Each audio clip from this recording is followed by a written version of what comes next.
And now for your sports news, we're joined by NTD's Dave Martin. Dave, good to see you as always. Hi, good to see you, Arlene. And I guess you're busy today with all the college football games. It's been quite an afternoon of sitting there and watching, Yeah, well, So where are we tough. so far? Well, I'll tell you what, we just about had the upset of this season today, or you could call it maybe the comeback of this season, though. This is a thriller in the SEC, though. South Carolina led number 3 Texas A&M 30-3 at halftime at College Station. It looked really bleak for the Aggies.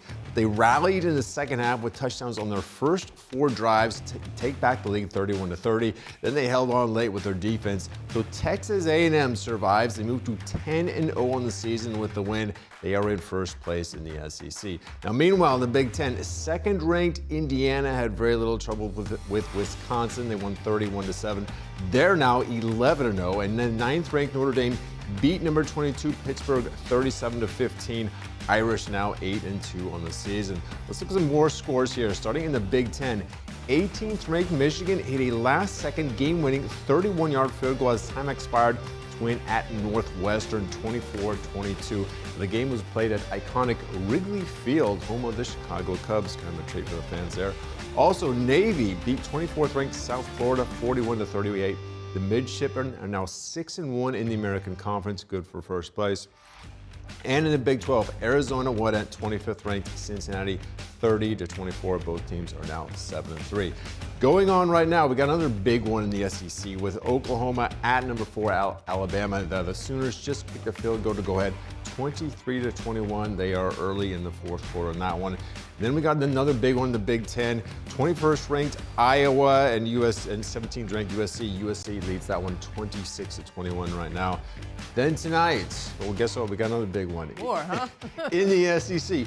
This is probably the best one of the day. I think 10th-ranked Texas is at number 5 Georgia. Now, the Longhorns are at the very edge of the playoff projections right now. They really need a big win today would really go a long ways for them. Of course, this is going to be tough at Georgia. Georgia's a very difficult team. Wherever you play them, even more tough at home. They are 5.5-point favorites. So those are the big ones that are going on right now. So they're already projecting playoffs? Yeah, they have the CFP for the last 6 weeks of the season puts out their projected playoffs if the season would end today. Now, personally, I mean, only the last one matters, So the first 5 to me are pretty worthless, to be honest with you, Arlene. They're media fodder. We kind of like to talk about them. They say that, this is what we're thinking, should they start today. They're not above, doing a switcheroo at the last second and all of a sudden putting in somebody else. So they've already shown to me that these are pretty much kind of useless, just fun for us to see. It only matters where you are on the final spot. Now, this week is the 2nd of the 6th, so that the final one is released like in the second week of December. So then we find out officially who's in. So not even you can predict like who might be the top teams right now? I mean, right now it's pretty obvious who the top few teams are. Of course, Texas A&M, they're undefeated. Indiana undefeated. Ohio State right now undefeated. Those are pretty obvious that they would be in. I mean, it's a 12-team playoff right now. So you can say right now, but they haven't clinched a spot yet. There are some automatic bids you can get. The top 5 highest-ranked conference champions get in, and then it's 7 at-large teams that are determined by this committee. Well, a lot of games in this college football, right? A lot of games. It's a fun season, Arlene. So let's move on to baseball, where I think there's something from Congress in here, and I've got to read it here. It says, expressing concerns over what is called a new integrity crisis. Now, this is a letter that Congress sent to the league. And they're saying this is just after the alleged betting scandal that led to the indictments of 2 players. So what is at the crux of this inquiry? Yeah, this is Senators Ted Cruz and Maria Cantwell, who lead the Committee on Commerce, Science, and Transportation, which somehow oversees sports leagues somehow. I don't quite understand why. They're questioning why the alleged actions of these players, especially Emmanuel Clase, went undiscovered for 2 years, as prosecutors allege. Now, in the federal indictment, this just came out this week, prosecutors say Clase's alleged pitch rigging started as early as May 2023. So they want to know how and when baseball found out, because both these players, Clase and Luis Ortiz, were placed on non-disciplinary, paid leave back in July after betting firms flagged irregular bets on some pitches thrown by Ortiz. Now, it's unclear how Clase A was linked originally as well at this particular time. Now, this same committee sent the NBA pretty much a similar letter last month after their own betting scandal. Personally, though, I'm kind of actually partial to the sports leagues in this because they don't have subpoena power like a federal prosecutor would have, I wouldn't think. I mean, plus sports betting was also legalized, to the public in 2018. I mean, it's up to each state, to decide on their own. I mean, to me, it kind of seemed like it was only a matter of time before it would start possibly leaking into sports, and you'd have problems like these arriving as the federal prosecutors are alleging. Well, you're saying sports betting is legal in some states. So are they targeting states where it's not legal? Is that what's happening? No. What they are alleging is that these players, took money to rig these pitches, because they have prop bets. Some of the bets are, well, is this pitch going to be under 98 miles an hour? And so they're alleging that on some pitches, that one of them took money to make it slower than 98 on purpose so that these people would win money. That's what they're alleging. And there's also, is this next pitch going to be a ball or a strike? And so they're alleging that these players were rigging these pitches so that these bettors were winning money. So it's not necessarily that their betting is wrong. It's that if you try to game the system, that's what they're saying. Okay.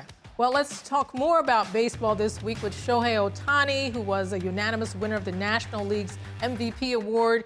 Over on the American League, not so clear who's the contenders there and what happened. Yeah, Judge won a very close vote. He had 17 first place votes, 13 second place votes. Meanwhile, Cal Raleigh the reverse, 13 first place, 17 second place. So very close. We almost had co-MVPs there in the American League if two guys had just switched them around. But I think they got it right with Judge. I mean, for most of the season, he really was the clear choice. Then he had that elbow injury in late July, early August that cost him a couple weeks. Raleigh took advantage. He kept hitting home runs there. And I said at one point, if he got to 60 home runs, it would be very difficult to ignore him on the MVP ballots, especially since he's doing it at catcher. I mean, it's such a difficult position. And sure enough, he got hot late. He ended up with exactly 60. But I still think they got it right with Judge. I mean, Judge hit 53 home runs. That's the most ever for someone who also led in batting average. But he led by a fair amount in pretty much every advanced metric as well. So this is his third MVP award. Just 13 other players have ever done that. Ohtani, meanwhile, this is number 4 for him. Only Barry Bonds has more with 7. So quite a week for these guys. Yeah, they're on their way maybe to beat Barry Bonds. I don't know. Well, they can combine to tie Barry Bonds. That's how far away Barry Bonds was in his time. Pretty amazing. But tennis is still ongoing. We talked about this last week about tennis. Carlos Alcaraz's play this week at the ATP Finals. He's guaranteed him a #1 ranking through the end of the season. So what's the significance of this #1 at the end? Yeah, I mean, they have rankings all throughout the year, but if you have it at the end, it's kind of more special to players because it really means you had the best calendar year. I mean, obviously, at any time, it's a rolling 52-week calculation of the points. And the ATP Finals, where he's at right now, this is the last term of the season. So they finally get some time off between now and the Australian Open in January. Now, Alcaraz and Jannik Sinner have really taken over the rankings the past 2 years. They've won the last 8 Grand Slams between them, 4 apiece. So it really was a question of it's one or the other. Here's actually what Alcaraz said after winning. The match was really important for me.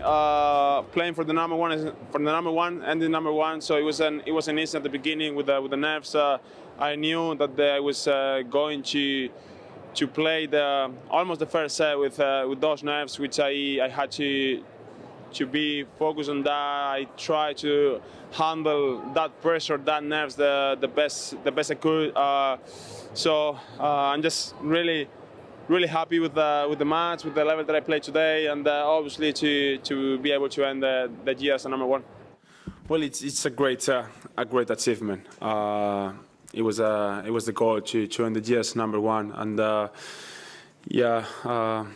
after getting the win in this match and know that I got and I achieved my goal of the year, it means a lot.